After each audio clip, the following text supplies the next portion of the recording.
ঐতিহাসিক সংঘাত ও ভিন্ন রাজনৈতিক মতাদর্শের জেরে যুগ যুগ ধরেই বিরোধপূর্ণ সম্পর্ক কিউবা ও যুক্তরাষ্ট্রের। এরই জেরে অনেক বছর ধরেই ক্যারিবীয় দ্বীপরাষ্ট্রটিকে সন্ত্রাসী মদতদাতা দেশের তালিকাভুক্ত করে রেখেছে ওয়াশিংটন। এই তালিকা থেকে নাম প্রত্যাহারের দাবিতে আন্দোলনে নেমেছেন কিউবানরা। স্থানীয় সময় শুক্রবার কিউবার প্রেসিডেন্ট মিগেল দিয়াজ কানেলের নেতৃত্বে রাজধানী হাভানায় মার্কিন দূতাবাসের সামনে জড়ো হন অন্তত 7 লাখ বাসিন্দা। সন্ত্রাসী দেশের তালিকা থেকে সরানোর দাবিতে উচ্চকণ্ঠ তারা। দ্বিতীয় মেয়াদে ডোনাল্ড ট্রাম্প ক্ষমতা গ্রহণের আগেই এ দাবি উত্থাপন করল কিউবা। বিক্ষোভ থেকে বর্তমান মার্কিন প্রেসিডেন্ট জো বাইডেনকে ট্রাম্পের প্রথম দফার শাসনামলে নেওয়ার সিদ্ধান্ত পরিবর্তনের আহ্বান জানান প্রেসিডেন্ট দিয়াজ।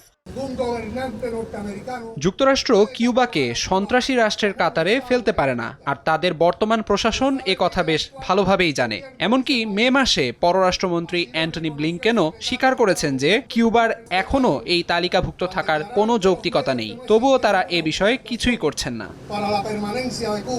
সন্ত্রাসী দেশের তালিকাভুক্ত করে কিউবার ওপর বেশ কিছু নিষেধাজ্ঞাও দিয়েছে যুক্তরাষ্ট্র। এতে অর্থনৈতিক সংকটে ভুগছে কিউবাবাসী।